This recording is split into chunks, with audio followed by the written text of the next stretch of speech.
Welcome to the funnel effect.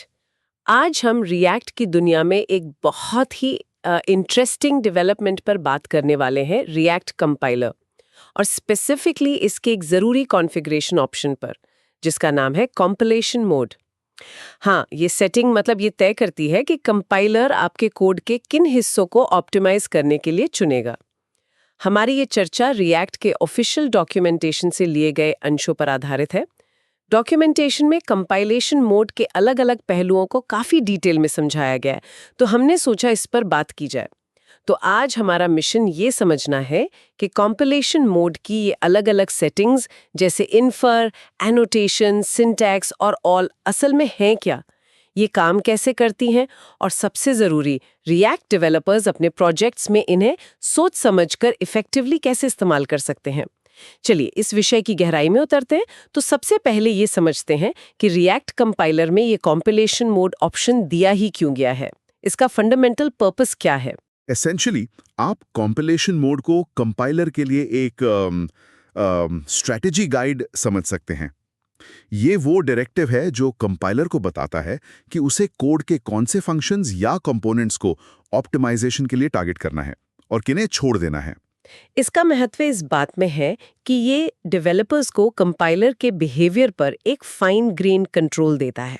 देखिए, हर project की जरूरतें अलग होती है, कोड बेस का साइज और कॉम्प्लेक्सिटी अलग होती है। हाँ बिल्कुल। तो ये ऑप्शन डेवलपर्स को कंपाइलर को अपनी स्पेसिफिक नीड्स के हिसाब से ट्यून करने की फ्लेक्सिबिलिटी देता है, ताकि वो परफॉर्मेंस और डेवलपमेंट वर्कफ्लो के बीच सही बैलेंस बना सकें। राइट, बैलेंस बनाना जरूरी है। हाँ, ये सिर्फ परफॉर्मेंस बूस्ट करने के बारे में नहीं है, बल्कि कंपाइलर को प्रोजेक्ट में इंटीग्रेट करने के प्रोसेस को मैनेजेबल बनाने के बारे में भी है। अच्छा, तो ये एक तरह से कंपाइलर के लिए रूल्स सेट करने जैसा है कि उसे कहाँ फोकस करना है। डॉक्यूमेंटेशन में 4 मेन मोड्स बताए गए हैं: इन्फर, एनोटेशन, सिंटैक्स और ऑल। चलिए डिफॉल्ट मोड इन्फर से शुरू करते हैं।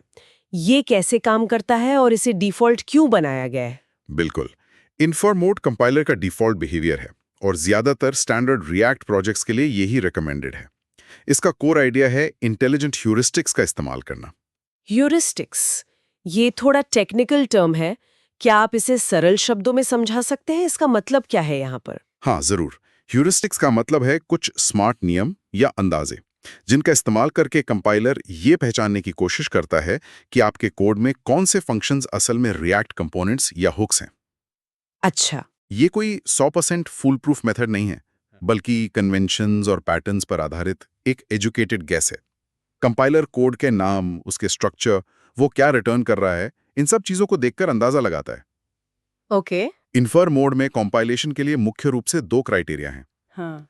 पहला, वो फंक्शंस जिन पर यूज मेमो डायरेक्टिव एक्सप्लिसिटली लगा हो, यानी डेवलपर ने खुद बताया हो कि इसे मेमोइज करना है। और दूसरा, वो फंक्शंस जिनका नामकरण रिएक्ट कन्वेंशंस के अनुसार हो, जैसे कंपोनेंट्स के लिए पास्कल केस, जैसे यूजर प्रोफाइल, और हुक्स के लिए यूज प्रीफिक्स, जैसे यूज फेच डेटा।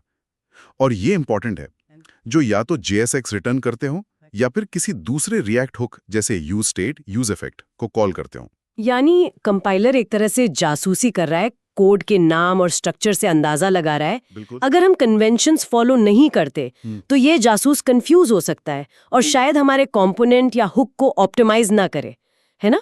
एग्जैक्टली, बिल्कुल सही पकड़ा। ये कन्वेंशंस फॉलो करना इन्फर मोड के सही से काम करने के लिए बहुत जरूरी हैं।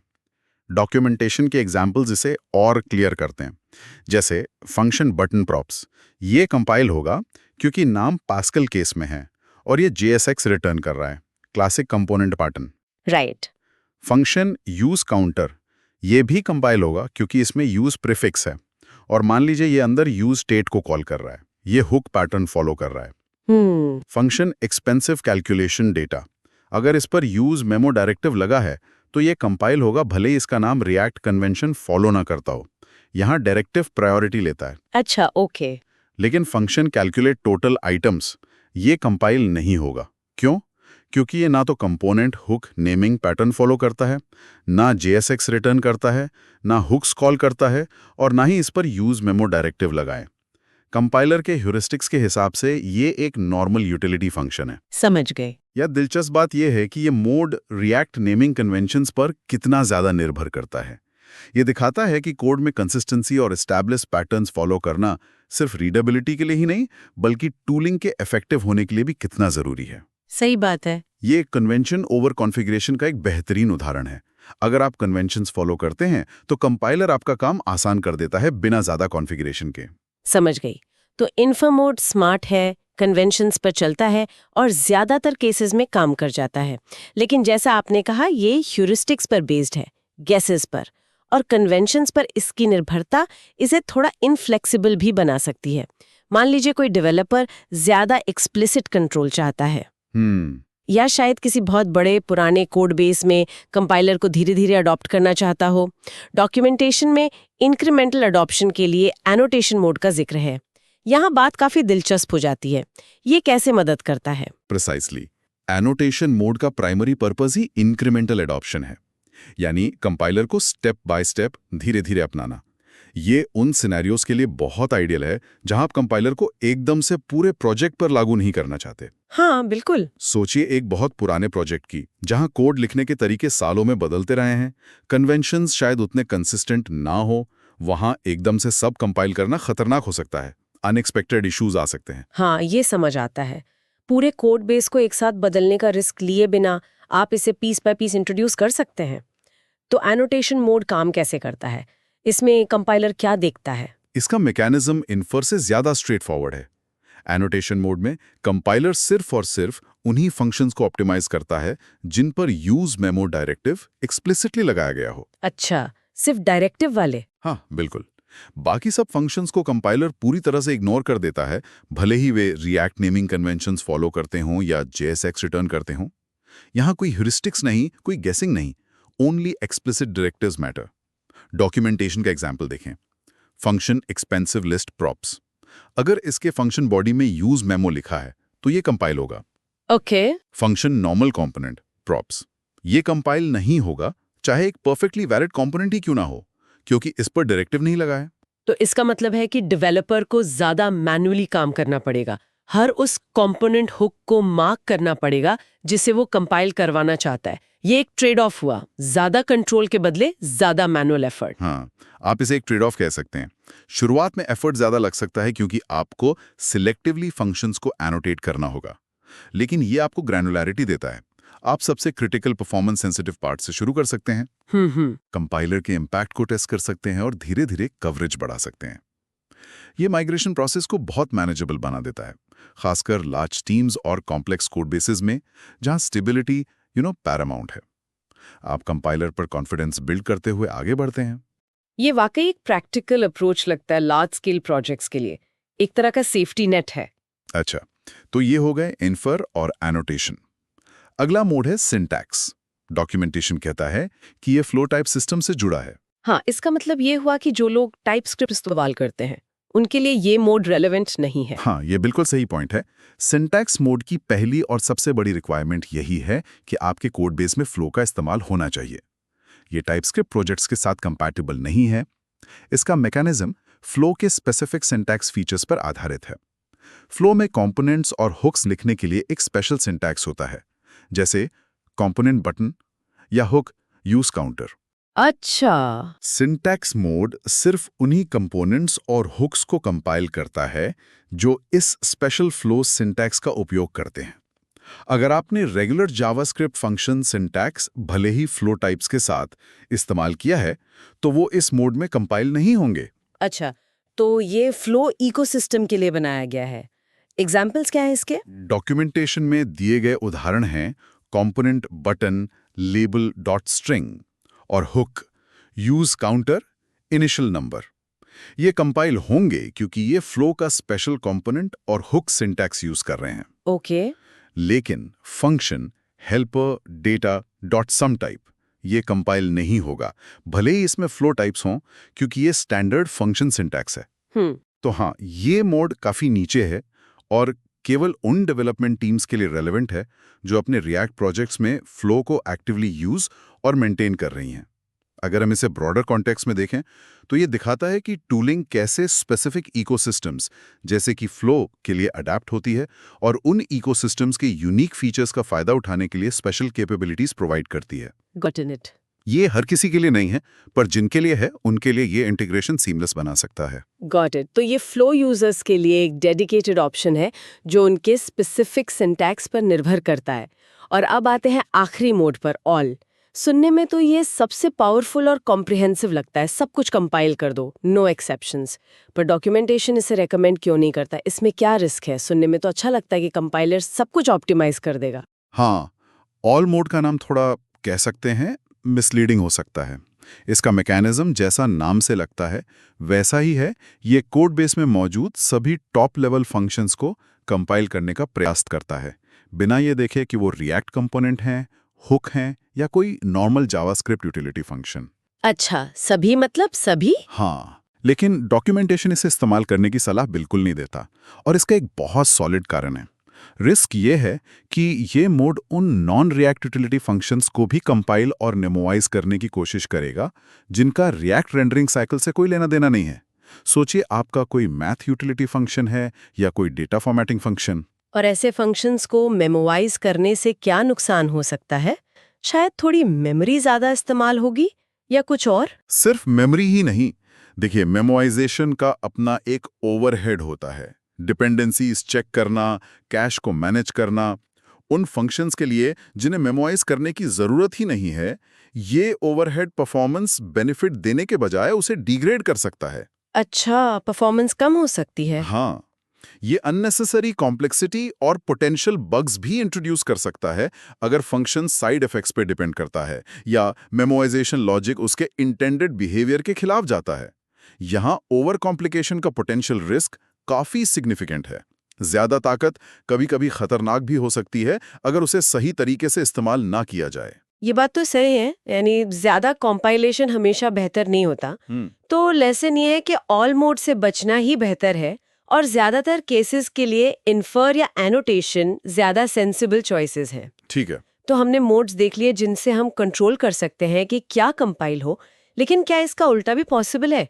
मान लीजिए हमने इन्फर मोड चुना है जो कन्वेंशंस के आधार पर चीजों को कंपाइल करता है, या एनोटेशन मोड चुना है पर कोड बेस में कोई एक स्पेसिफिक फंक्शन है जिसे हम नहीं चाहते कि कंपाइलर टच करे, चाहे वो कन्वेंशन फॉलो करता हो या उस पर डायरेक्टिव लगा हो। क्या ऐसा कोई ऑप्ट आउट मैकेनिज्म है? हाँ, बिल्कुल है। इसके लिए रिएक्ट कंपाइलर एक और डायरेक्टिव प्रदान करता है, use no memo. Use no memo. हाँ। ओके। इसका मैकेनिज्म बहुत सिंपल और डायरेक्ट है। आप जिस फंक्शन को कंपाइलेशन से एक्सक्लूड करना चाहते हैं उसके फंक्शन बॉडी की शुरुआत में यूज नो मेमो लिख दें, बस। अच्छा, बस इतना ही? हाँ, इसका पर्पस है कंपाइलर को एक्सप्लिसिटली ये निर्देश देना कि इस पर्टिकुलर फंक्शन को स्किप कर दो, इसे ऑप्टिमाइज करने की कोशिश मत करो, चाहे कंपाइलेशन मोड कोई भी सेट हो, इन्फर, एनोटेशन, सिंटैक्स या यहां तक कि प्रॉब्लमैटिक ऑल मोड।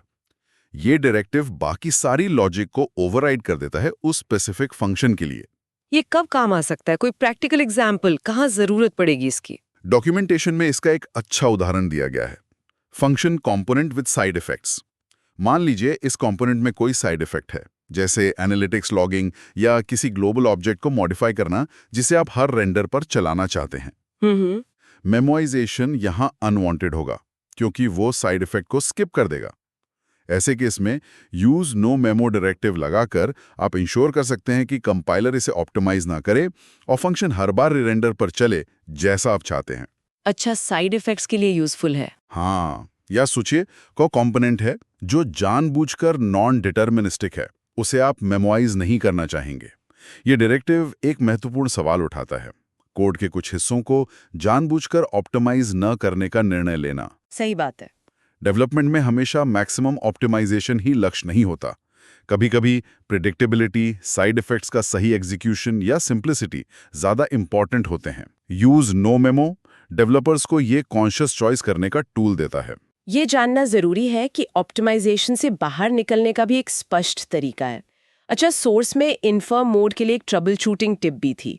मान लीजिए एक डेवलपर ने इन्फर मोड सेट किया है और वो एक्सपेक्ट कर रहा है कि उसका कंपोनेंट कंपाइल होगा पर हो नहीं रहा, तो उसे क्या चेक करना चाहिए? हाँ, एक कॉमन सिनेरियो हो सकता है, खासकर जब आप कंपाइलर को पहली बार अडॉप्ट कर रहे हो या किसी एग्जिस्टिंग कोड बेस पर अप्लाई कर रहे हो। अगर इन्फर मोड में कोई कंपोनेंट या हुक कंपाइल नहीं हो रहा है, तो डॉक्यूमेंटेशन दो मुख्य चीजें चेक करने की सलाह देता है। पहला, नेमिंग कन्वेंशन। जैसा हमने पहले डिस्कस किया, इन्फर मोड इस पर बहुत निर्भर करता है। हाँ, पैस्कल केस और यूज प्रीफिक्स। एग्जैक्टली। सुनिश्चित करें कि कंपोनेंट का नाम पैस्कल केस में है, जैसे माई कंपोनेंट सही है, माई कंपोनेंट गलत। और हुक का नाम यूज से शुरू होता है, जैसे यूज फेच सही है, फेच डेटा गलत। छोटी सी लगने वाली ये गलती कंपाइलर को कंफ्यूज कर सकती है। दूसरा, फंक्शनैलिटी। कंपाइलर ये भी देखता है कि फंक्शन रिएक्ट कॉन्टेक्स्ट में रेलेवेंट है या नहीं। सुनिश्चित करें कि फंक्शन या तो JSX रिटर्न कर रहा है, कंपोनेंट्स के लिए। हाँ, कंपोनेंट्स के लिए टिपिकल, या फिर किसी रिएक्ट हुक जैसे use state, use effect, use context etcetera को कॉल कर रहा है, हुक्स के लिए टिपिकल। अगर कोई फंक्शन सिर्फ प्लेन जावास्क्रिप्ट वैल्यू रिटर्न कर रहा है और किसी हुक को कॉल नहीं कर रहा, तो इन्फर मोड उसे एक स्टैंडर्ड यूटिलिटी फंक्शन मान सकता है और कंपाइल नहीं करेगा, भले ही नाम कन्वेंशंस के हिसाब से सही हो। डॉक्यूमेंटेशन का यूज डेटा एग्जाम्पल यही दिखाता है। सिर्फ local storage dot gate item return करने वाला फंक्शन कंपाइल नहीं होगा, पर यूज स्टेट इस्तेमाल करने वाला हो जाएगा। मतलब सिर्फ नाम ही नहीं, फंक्शन का काम भी रिएक्ट जैसा होना चाहिए। तो संक्षिप्त में इन्फो मोड के साथ ट्रबल शूटिंग का मतलब है, नाम सही रखो, पास्कल केस यूज प्रीफिक्स, और काम सही रखो, JSX hooks. Stick to the rules and the tools will help you, है ना? बिल्कुल, एग्जैक्टली। ये ट्रबल शूटिंग टिप फिर से इस बात पर जोर देती है कि एस्टैब्लिश्ड रिएक्ट कन्वेंशंस और पैटर्न्स फॉलो करना कितना महत्वपूर्ण है, न सिर्फ कोड रीडेबिलिटी और मेंटेनेबिलिटी के लिए, बल्कि कंपाइलर जैसे एडवांस टूल्स को अपना काम सही ढंग से करने में मदद करने के लिए भी। राइट। कन्वेंशंस और फंक्शनैलिटी दोनों का ध्यान रखना होगा इन्फर्म मोड के साथ। तो इस पूरी चर्चा का निचोड़ क्या है? एक डेवलपर के लिए इन मोड्स का क्या मतलब है? उन्हें अपने प्रोजेक्ट के लिए सही मोड कैसे चुनना चाहिए? What are the key takeaways? चलिए, की टेकअवेज को समराइज करते हैं।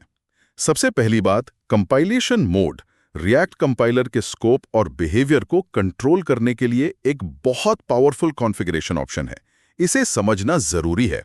डिफॉल्ट मोड इन्फर ज्यादातर स्टैंडर्ड रिएक्ट प्रोजेक्ट्स के लिए सबसे प्रैक्टिकल और रेकमेंडेड चॉइस है, बशर्ते आप रिएक्ट नेमिंग और स्ट्रक्चरल कन्वेंशंस को कंसिस्टेंटली फॉलो करते हो। ये इंटेलिजेंस और ईज ऑफ यूज का अच्छा बैलेंस देता है। ठीक है। एनोटेशन मोड तब बहुत यूजफुल है जब आप कंपाइलर को ग्रेजुअली अडॉप्ट करना चाहते हैं, खासकर बड़े, पुराने या इनकंसिस्टेंटली स्टाइल्ड कोड बेसिस में।